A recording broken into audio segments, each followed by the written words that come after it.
water is absolutely freezing cold. Oh no. What? There we go.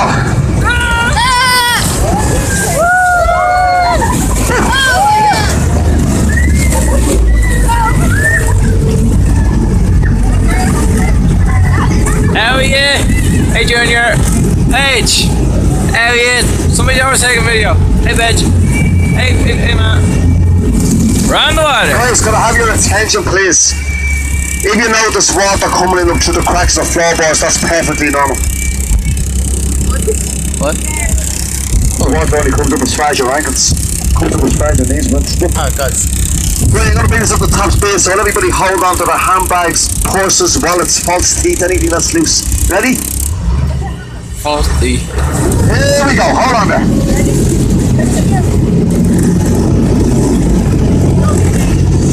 Did you enjoy that?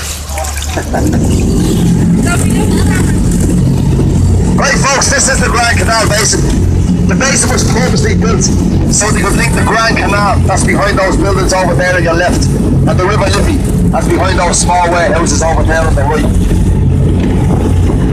Before they started to regenerate the Grand Canal basin 15 years ago, there was talk of them actually draining all the water out of the basin, filling it in and building houses and apartments down there.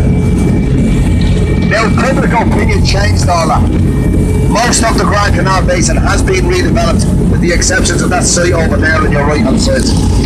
That is where they were going to build a 32-storey apartment block. It was going to be called the U2 Tower. Now had the U2 Tower been built, it would have been the tallest building in the country, and U2 were going to take the top 2 floors for the recording studios.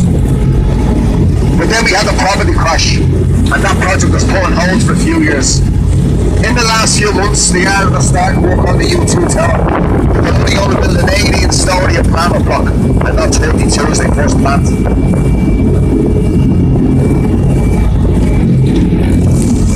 Up on your right hand side there, that black cube, that represents the amount of fossil fuels that's burned in this country every 5 minutes.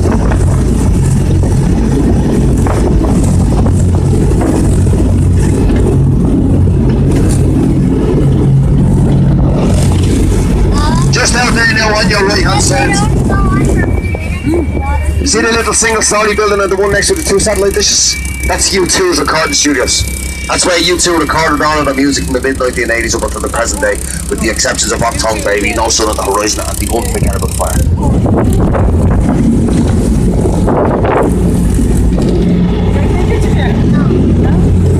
Video. Up on your left hand side. Hey Claire. It's a white apartment block. The Millennium Tower. When they were built 15 years ago, they were the most expensive apartment towers. Slightly under €2 million each. Andrea Corn, the Jedwards, Colin Farrell, Louis Walsh, all own apartments in the Millennium Tower. Junior, they live there. They have apartments. Boys and see.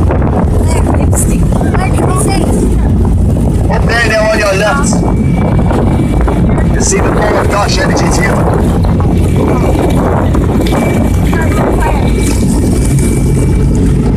That theatre was purposely built so they could stage Broadway and West End shows. It was designed by an architect from Germany by the name of Daniel Lieberschkin. He was afloat.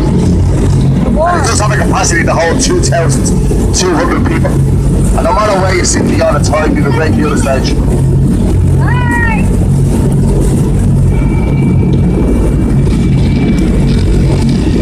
Do you get all race to if I was them? I'd come over and I'd drew down everybody else. I would you not? I would. Oh, absolutely. Splash tour, isn't it? Hey Junior. Right, see the red post that's out there on your right hand side? That's called modern art.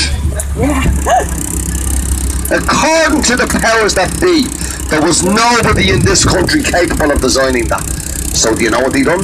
They got on an aeroplane, they went over to New York, and they got a world famous landscape artist by the name of Martha Schwartz. Have you ever heard of her? No. Exactly. World famous. She came to Dublin and she spent 3 years in the city. 3 years, and that's the best she could come up with. Red Bulls. Red Bulls. You know where she got her inspiration from? Look out on your left hand side. Do you see the red and white chimney stacks in Purbeck? Yeah. That's where she got her inspiration from. Martha Schwartz.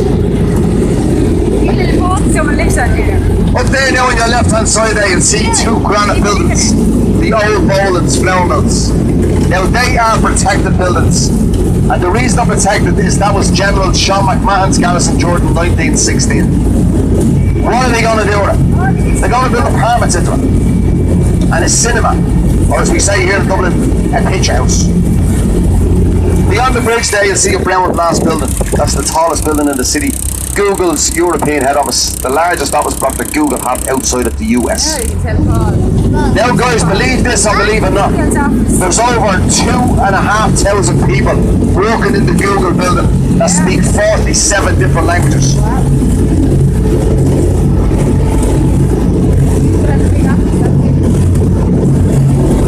And the ground floor of the Google building is a 25-metre swimming pool. The first floor is a gym. They have their own bar over there and their own restaurant. We are now in the outer basin. Underneath the McMahon Bridge there is the inner basin, and there's some barges in there. They are people's homes.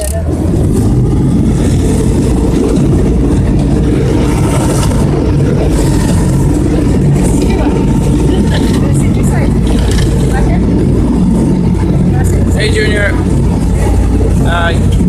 Directly ahead of us on your left, you'll see a building that looks like a chessboard. The Marker Hotel.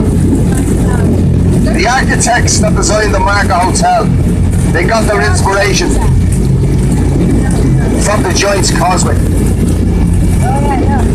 The roads that runs in front of the hotel is called Misery Hill. Now that whole area over there on your left hand side used to be called Misery Hill. It was once a public execution ground. And people were executed on Misery Hill for simple things like stealing. After their execution, they used to take their bodies, they used to put them on the big spikes like them red poles, that's what they represent, and then they used to put them on public display along the quayside. And that was the warm people coming into the city, particularly sailors, that crime wouldn't be tolerated. Now, they don't look like much in daylight, but at night time, them poles light up like Christmas trees.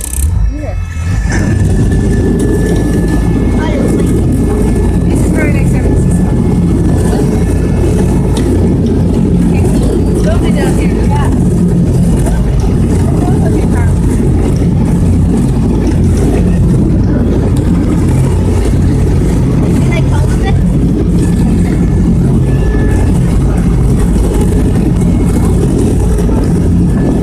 Just over on your left hand side there you'll see a granite house. It's the home of a very, very wealthy Irish businessman. That used to be stables for the horses that pulled the barges. There's a preservation order on that building as well. And the big windows you see down the bottom is where the stable doors used to be. Now years and years and years ago, there used to be little pathways used to run alongside the canal. They were called tow paths. And the tow paths were built for the horses that used to pull the barges. And they used to make them real narrow. And the reason they made them real narrow was to stop the horses drifting from side to side and falling into the canal.